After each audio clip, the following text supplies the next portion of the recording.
This is Cable Channel 5, your local origination station serving the greater hub area.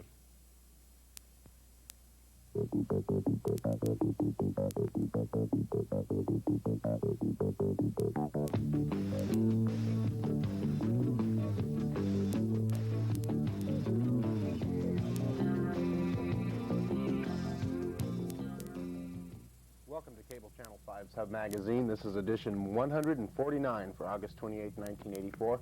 I'm Matt Lane. Ron Hedeke is off tonight, and joining me is Dr. Robert Peppercorn. Bob, good to see you tonight. Good to see you, Matt. How have you been? I've been fine. How about yourself? Very good. I've seen you running around the town with your camera, taking all these pictures. I try to stay busy, Bob. Try to get out with the camera. Whenever I can get out of this studio and get out with the camera, that's where I'm the happiest. I'd like to run down the show, tell you what we've got coming up for you tonight on Hub Magazine.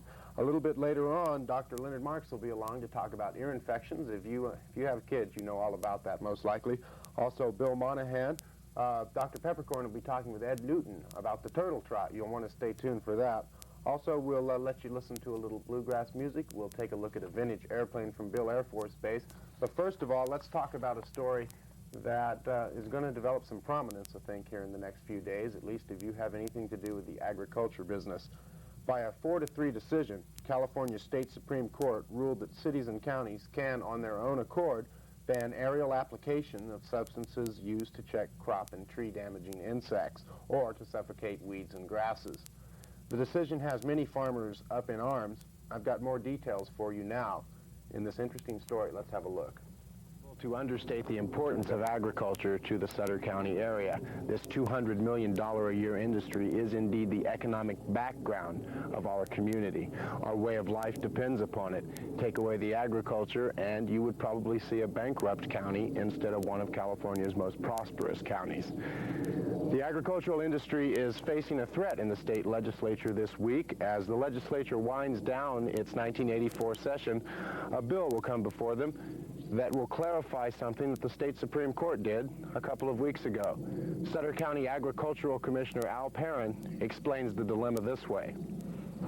What's happening in the legislature this week is that a bill has been introduced by Assemblyman Bronson to correct or rectify a decision made by the Supreme Court that reversed a lower court decision in Mendocino County which said that county ordinances cannot be used for regulating pesticides in the state of California. That's basically what it's all about.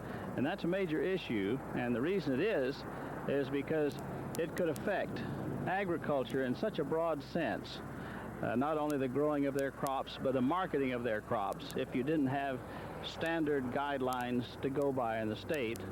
And so that's the issue that's occurring at this very present time. It may seem rather academic how this all could have started, how there could be such controversy over aerial spraying, something that we have seen here in this area for quite some time. Indeed, we've seen it across the state for quite some time. But in the foothills just over that way, there's another industry that goes on in California. I'm talking about the propagation of marijuana. And it seems that some of the growers in Mendocino County and some of the other northern counties don't really like agricultural spraying. They don't like spraying from the air at all. Why? Probably the main reason is because it kills their crop, their cash crop. Al Perrin continues the story. Well, that would lead to chaos as far as growing of crops, because if you have rain and you have to get it on the ground to spray a pest, you can't do it. You have to do it by air. And bring that over to Sutter County, it would really affect our rice growing and our grain growing, and some of our other field crops like tomatoes, because they're sprayed extensively. Once the vines cover and once the rice fields are covered with water and everything, the spraying is done extensively by air, and that's what this economy is based on, is aerial application of pesticides to the crops that make up the majority of our products here in the county.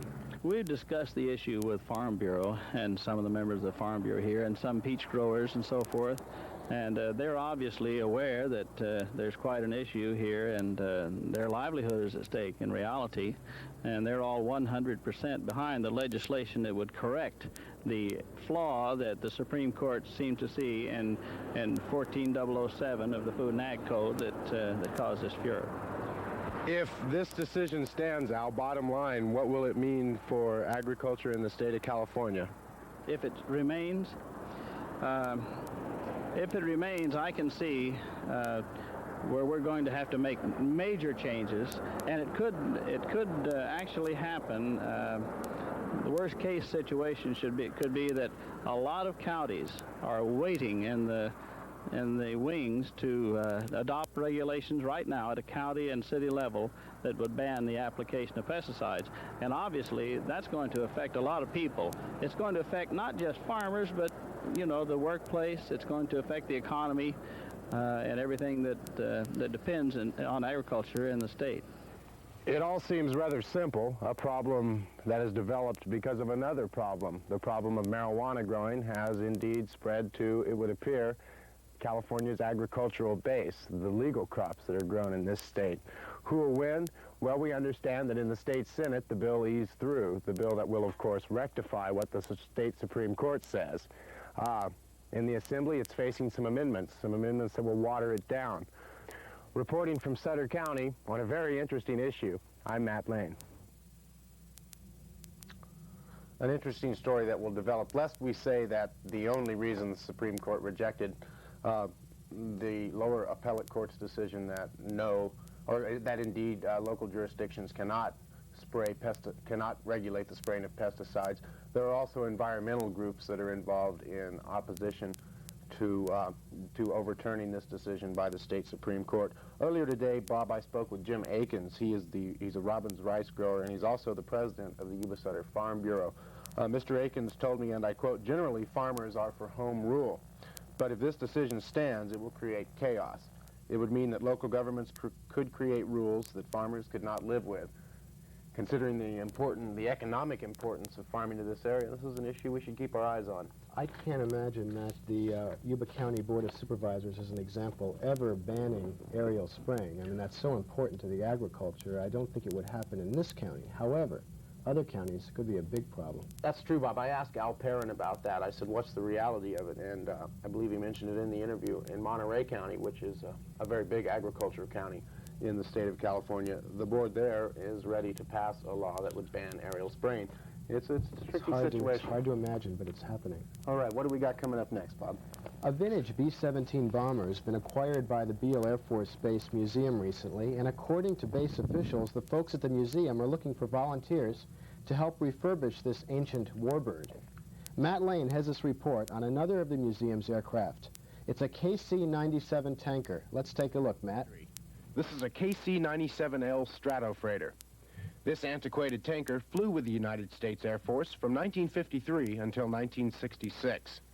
The KC-97 demonstrated the value of air-to-air refueling in 1952 when it refueled jet aircraft making nonstop flights from California to Hawaii, from Hawaii to Midway, and a 2,575-mile hop from Midway to Japan.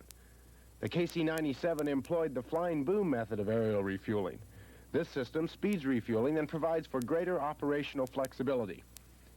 The 100th Bombardment Wing utilized KC-97s from 1953 to 1966. The 100th Bombardment Wing consolidated with the 9th Strategic Reconnaissance Wing at Beale. The KC-97 employs 4 Pratt & Whitney 3,500 horsepower prop engines. This model also has 2 ramjets for added speed. The aircraft can only get up to 250 miles per hour, and that fact more than any other led to its demise as the Air Force's operational tanker. Inside the plane, its age is evident. The instrument panel is much less than the state-of-the-art, and its fuel-carrying capacity also much less than required by today's Air Force. Imagine the change from this mid-air age craft to the newer KC-135 jet, which replaced it. The airplane is part of the Beale Air Force Base Museum. According to museum curator Captain Ronald Cross, pieces of Air Force history like this need work to restore them to a respectable condition. Captain Ross said that persons who might have an interest in military aviation and would like to help on Air Force Museum restoration projects should contact the base. Reporting on a bit of Air Force nostalgia, I'm Matt Lane on Beale Air Force Base. Oh, well, Bob, that was the KC-97 that they have. They now have a B-17. That's what we're talking about. And the particular B-17 that they have at Beale was used as a prop for the television series 12 O'Clock High. Who was the star? Oh, boy. Now, I used to watch that. Think about it. We'll ask you at the end of the show one more time. Okay. What do I get if I remember it? You can have the frog. Okay. The frog is yours. Let's tell people that there are work days coming up at Beale Air Force Base on the 8th of September and the 22nd of September to work on the B-17. If you're interested, call Staff Sergeant Ron Pershowitz. He's the Beale Museum curator. You can call him at 634-2038. Bob, what do we have next? Well, before, we don't need special permission to go to that museum, do we? We can go right through the gate there. The museum is open. Doesn't say when the museum's open, but you could call the base, and I'm sure they'd tell you. We don't need special clearance. It's a neat museum. Great. Well, our next story, Matt, concerns bluegrass music, and bluegrass music lovers from all over the world will be in Louisville, Kentucky in a little more than a week for the largest free bluegrass festival in the United States. Bluegrass music, usually heard in rural settings, takes on an urban flavor during the Kentucky Fried Chicken Bluegrass Music Festival. More than 150,000 enthusiastic fans come down to Louisville to enjoy 30 hours of free performances by the world's best bluegrass musicians, as well as some of the newest performers. Up-and-coming bands compete during the hard-played contest to name the best new bluegrass band of the year. Festival goers not only listen to the lively music, they learn from the master musicians at workshops, and they often make their own music in informal pick-in sessions. It'll be a lively weekend on Louisville's riverfront with toe-tapping music, colorful clog dancers, and people watching at its finest, as bluegrass performers and fans alike get into the spirit of their favorite music.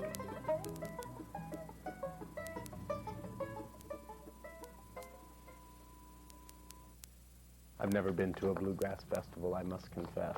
I haven't either, Matt. What can I say? You know, I imagine that they're a lot of fun. I like the music sometimes.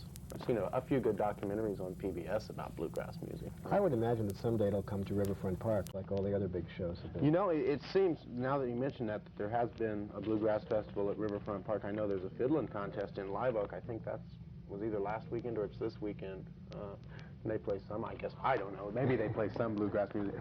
Mr. Norman, can we look at the weather, sir? We can? Okay, we're going to look at the weather right now here on Channel 5 Sub Magazine. The forecast is going to be hot.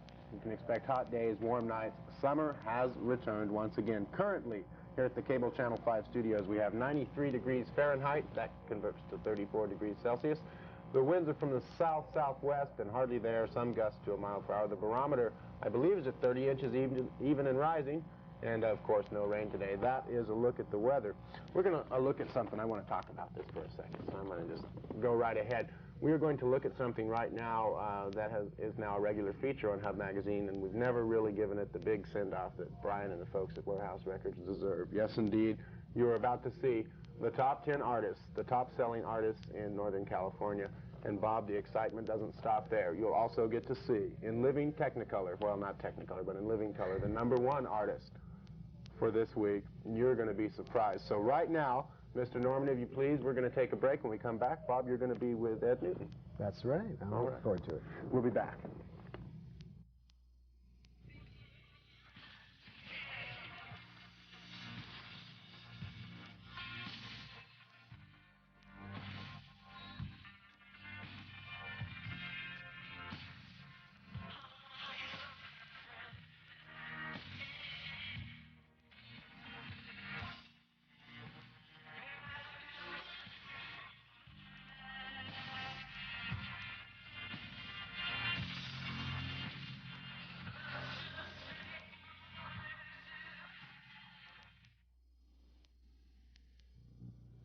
Let's just stay at home tonight, you and me, quietly. We'll share the big chair in the den.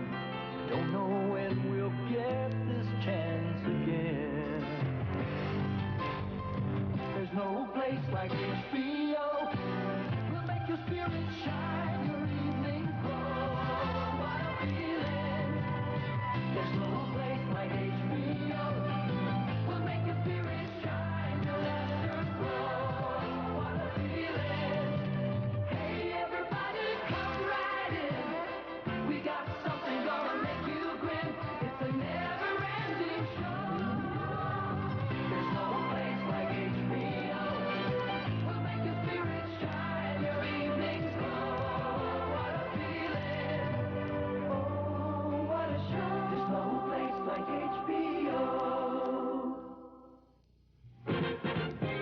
They're heading back to school in active wear from Yuba City Athletic Supply. And if you're looking for school award jackets, sports shoes, sport clothing, and sweats, Yuba City Athletic Supply has your school colors, high school or college. They also have a complete supply of soccer and football equipment, everything from pads and knee braces to the gym bags to carry it all in. For fall sports, fall into Yuba City Athletic Supply, 1181 Bridge Street next to Radio Shack. Yuba City Athletic Supply. Sports is our business. Hub Magazine's guest tonight is Mr. Ed Newton from the Yuba Sutter Board of Realtors. Is that correct, sir? You have a very interesting fundraising event coming up soon to benefit the Special Olympics. Would you tell us a little about what that's all about? The Board of Realtors has taken it upon themselves to have more community participation, and their way of doing that is to have a local fun runner walk, which we're having September the 29th in Riverfront Park, where we're going to have a 10K, 5K, walking encouraged if you don't wish to run. The proceeds will be donated to the local Special Olympics, and this is inclusive Sutter and Yuba counties. Now, we should emphasize what exactly the Special Olympics is. These are athletic events designed for mentally retarded, mentally handicapped people. Is it physically handicapped as well, I think? Is that correct? That is correct. There's approximately 175 people in the 3 counties that would be benefiting from the funds that we are raising. The nice thing about the Special Olympics has always been that this is a chance for these people who never get a chance to participate in public events like this, you know, commercial, not really commercial, but publicized events, to actually be in the public eye and actually get ribbons. Most people in the events do get ribbons, and that really makes them feel good. It's a good spirit-building event for these people. Actually, the local Olympics will not be participating in this unless they wish to do so. Mm-hmm. This is for the general public. Right. This race, we should emphasize, is different than the Special Olympics, but That it's is to correct. raise money for the Special Olympics. That is correct. Now, will you have actual world-class runners running in this as well? We have invited Jeff Float, Now, that a sounds gold familiar. medalist, and he's a gold medalist in the Olympics in Los Angeles. That's That fantastic. is correct. Yes. We expect Jeff to be here as our Grand Marshal, signing autographs and enjoying the crowd. This is total community participation. We would like everyone to participate. Come on out, enjoy the day. We're going to have a lot of fun, as well as do a neat thing for the handicapped in this area. So all ages will be participating. Elderly people can be actually walking if they want to. Younger people can be walking if they want to. It doesn't have to be a full, you know, extra energy racing sort of thing, does it? We have 8 categories in the 5K, 8 categories, and the 10K. There will be medals for the 3 first finishers in each category. There will be, in the 10K, there will be a medal for the first male and the first female. In the 5K, there will also be a medal, trophy for the 5K and the 10K. It's fantastic. It just sounds like everyone will have a chance to really participate in this. What's the exact day for this run? The date is September the 29th in Riverfront Park underneath the 5th Street Bridge. Now, if people want information before the actual event, where could they call? For information concerning this run, they feel free to call the Board of Realtors at 220 Carriage Square, or any physical fitness or the jog-in. I see. And other people in the community have been participating with some fundraising events here too, is that correct? We have. Carl's Juniors were kind enough to donate over 600 cups, which we are putting these out in the community for $1 each. For the proceeds go to the Special Olympics. Kentucky Fried Chicken also donated about 250 cups. We really appreciate these folks, and these are really neat gifts for children. So we have approximately 400 of them yet, and we need to move those. So this money will actually stay here in the local area for the Special Olympics. It won't be going outside for Special Olympics events. Is that correct? The funds for this benefit will stay in Colusa, Yuba, and Sutter County. Well, I want to encourage our viewers to really get out there and participate in this on September 29th at Riverfront Park, and that starts at 9 a.m. sharp, I understand. That is correct. Thank you very much for being with us tonight. Thank you, Bob. Here with some comments on an interesting export proposal is our own Bill Monahan. It's an odd question why the Deukmejian administration is hassling with Democratic leaders in the legislature over a $10 million export program that would have beneficial fall laws for the growers of Yuba and Sutter County. Granted that the program is designed to help other industries, there would be positive gains for the agricultural community in the entire state if the program that would provide insurance and loan guarantees for exporters were enacted. It is doubtful if the program would ever cost the taxpayers of California any cash losses, and it certainly would ease the strains of exporters who were trying to reach into foreign markets to balance out the deficit in foreign trade which the United States is suffering.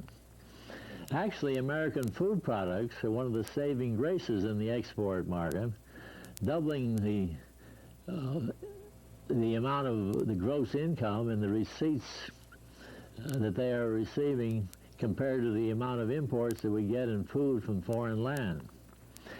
The farmers can use any help they can get in this particular contest for business overseas.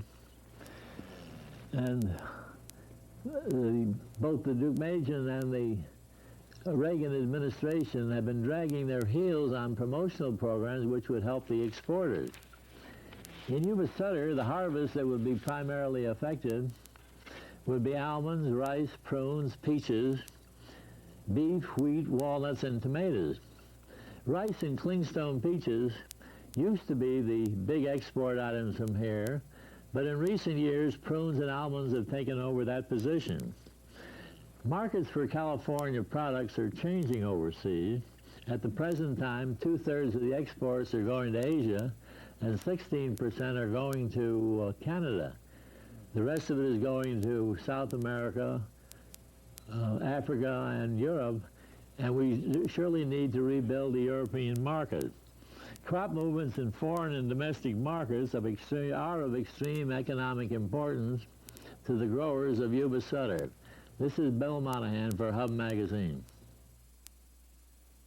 I woke up this morning with this strange ear sensation. My ears were aching and hurting. Where could I Are get you advice on in this? luck? I don't know. This just must be your lucky day, because tonight, as anyone with kids may know, Bob, earaches make up a great deal of the complaints that little children have. It's, Mom, my ear hurts, and then they're really upset. Well, ear infections are what Dr. Leonard Marks looks at tonight in this, the first of a two-parter. Dr. Marks? Today I'm fortunate to have a special guest for my segment on Hub Magazine. I have David Hemphill, who is an excellent basketball player out of Faith Christian. David saw me about 10 days ago with an earache, an ear infection. I did put him on antibiotics, and he's here today for a recheck. David, how's your ear feeling today? Better. Better? You're not having any popping in your ear, nothing like that? No. Good. Let me take a look. I'm going to just take a peek, see if the eardrum moves on this. And, well, David, good. I can see all the way through to the other side and out. That means you must be doing well. Okay. David, I also want to run a tympanogram on you. Come on over here. That's on. This is a good test for eardrum mobility. I'm going to put this in the ear, and and the machine will be running as we do this. Okay, and we'll move this out of the way. You can see how we get a very good tracing. The eardrum comes up, levels off, and goes down. David, I think your ear is back to normal. Let me show you actually what was wrong on this chart.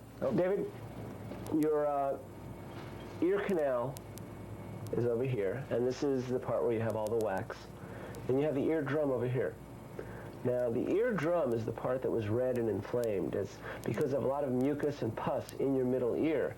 There was pressure on the eardrum. The eardrum was just ballooning out. It was kind of puffed up and tensed. Now, the reason for this isn't actually the ear. Everybody has a tube connecting the middle of the ear into the back of the nose. The tube was originally described by Dr. Bartolomeo Eustachio, who was an Italian physician back in the 1500s. It's called the Eustachian Canal. And when a person gets an ear infection, when you get your ear infections, what happens is that this tube swells shut. It plugs up, mucus, and by mucus I mean the yellow garbage that sometimes you have in the nose, gets trapped behind the eardrum, and you get an infection. Right now you can tell that your Eustachian canal is open, which is why your ears aren't infected, by simply holding your nose and trying to pop the eardrums. Go ahead, why don't you try it? Yeah.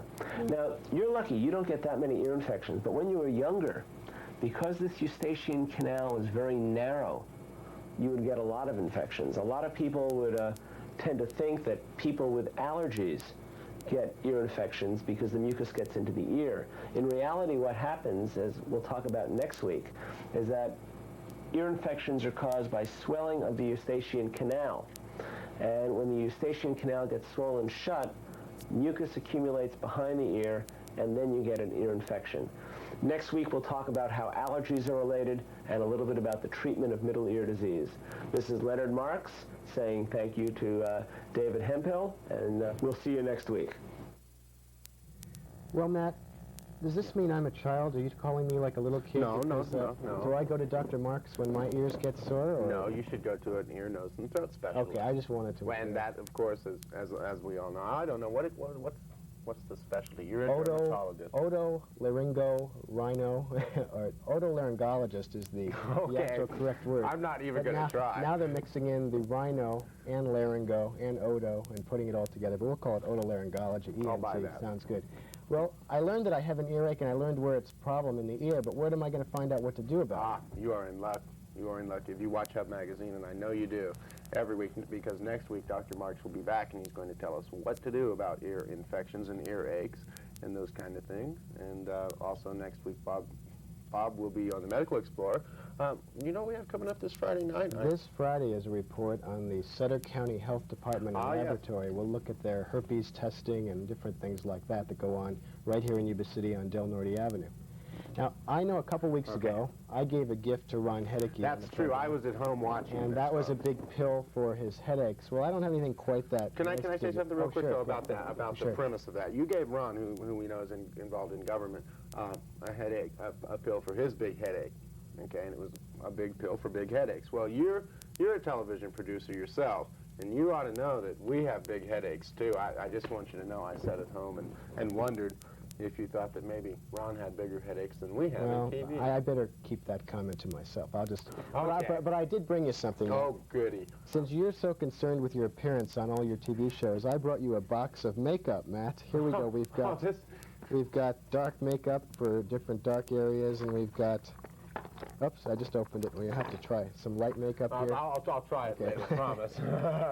And of course, when you're out in that sun doing your taping and shows, today, sure. We've got liquid makeup that's sun shield to protect you from the sun. So, Matt, you're all set now for the next year. I won't glare on television ever again. Thank you, Doctor. And I would imagine that this, being physician, I just watched the Medical Explorer tonight, and you mentioned physician formula. Right, that's an oil-free product, and it will keep the pimples down, too. Well, what am I to say? You give Ron a pill, you give me makeup. I don't know. Well, you know, you just reached the age of, what was it? Was it 21, Matt? I shouldn't say that. Yeah, I am. I'm 21 now. We won't talk about the pimples then. Okay. That's too Yeah, shouldn't that go away, Doctor? Well, we'll get into this later sometime. Remember on Cable Channel 5 tomorrow night, you can see Slow Pitch Softball. Our director himself will be actually behind the microphone. We're going to switch jobs. I'll be doing what Gino's doing, and he'll be doing what I'm doing. But anyway, tune in for Cable Channel 5. Do you know the names of all the players? Nope, I've tried that before. And I tried announcing once, and we all know how that is. I'm back here in this chair. We'll be back again next week. I'm working on a story currently. I don't know if it'll be next week or the week after on the Senior Gleaners. And this is an organization of people who are doers. They don't sit around. They do. Also, coming up soon on Cable Channel 5 in the fall season, look for the return of Community Reports with Jackie Nelson. Also, you can look for some new episodes of Woman Talk, although Mary tells us that it might be something different than Woman Talk. We're not sure yet, but these are things that are coming up here on Cable Channel 5. And the Medical Explorer, we've got a whole slew of good programs coming up. All right. We're going to watch pacemakers being put in people, watch Dr. Marks, our great Dr. Marks, doing He'll a be spinal back. tap on a child. Great programs. And I should mention that I'm going to be speaking to the Linda Lions Club. So that's a Tuesday morning, September 4th. I think it's 6:45 in the morning. You've got to get up early. Huh? Well, you've That's got to right. be kind of used to that. You Yeah, up we get sort of used to getting up early, but it's never fun. Never fun. I'm used to it every day except Wednesday and Thursday when we do slow pitch softball. We're out at Riverfront Park till about 11 o'clock, and we get kind of tired and like to sleep in until 11 o'clock the next day, which is kind of nice and a luxury that we don't get on Tuesdays. I'll tell you that for sure. I think we're about out of time, Bob. Oh, Anything you want? Oh, we've got it. Go ahead. We've got time. You've got something I know you want to say. Well, I just want to encourage people to watch the Medical Explorer. Right out there. Tuesdays at 6:30 p.m. and Fridays at 7:30 p.m. right here, Cable Channel 5. And you can tune in for Hub Magazine again next Tuesday night at 7. I'm Matt Lane. I'm Bob Peppercorn. Good night.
Your local origination station